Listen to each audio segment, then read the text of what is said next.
France, meanwhile, is facing more political chaos after its Prime Minister Sebastien Lecornu resigned just 26 days in the job and 14 hours after naming his government. But the French President Emmanuel Macron has asked him to take back the reins over the next 2 days in order to avoid once again dissolving the National Assembly. We're going to talk about this now with France 24's Philip Turle, who joins me on set. Philip, Macron is demanding a solution be found by tomorrow night. Is that possible, and what kind of solutions might there be? Right, well, let's put it this way, shall we? A solution is always possible, but will it happen? That is a question that no one can answer, and least of all Emmanuel Macron or Sebastien Lecornu. What is happening right now is that he's meeting with many different political parties to try to reach an agreement on moving forward. He has also said that I think there is a possibility that he will be ready to continue as Prime Minister, even though he's resigned, if he's called to do so, if they can find some kind of working agreement between the left and the centre parties who've been meeting with him since early this morning.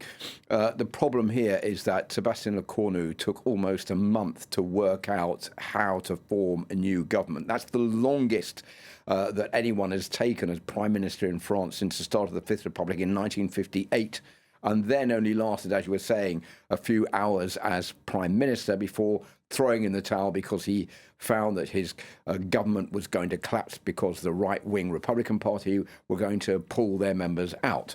So we're back to square one, and he's trying to work out a new agreement. Will he do it in just 2 days after having spent nearly a month doing it until yesterday? That's the question that nobody can ask. There have been meetings today between the centre parties, including Renaissance, which is Emmanuel Macron's grouping in the National Assembly, and some of the left parties as well have been talking amongst themselves as to whether they will be willing to support a new coalition with Sebastien Lecornu in charge. For the moment, we don't know. And what Emmanuel Macron has said is that after this period, as 48 hours of discussions comes to an end tomorrow evening, if there is no way forward and no discussion has come up with any sort of working agreement between those political parties to create a new government, then Emmanuel Macron will make the necessary decisions to move forward, whatever that happens to mean, because nobody really knows right now. And this is all happening as some of Macron's once most faithful supporters in the political field are actually starting to turn against him. What does the future look like for the French president now as he finishes out his term, which is supposed to end in 2027? Well, he's been in power since 2017, so we're looking at 8 years of Emmanuel Macron as president of France. So he's coming to the end of his second mandate. He can't run again for another mandate once this one is over, because French presidents are only elected for 2 mandates, 2 consecutive mandates, like President of the United States.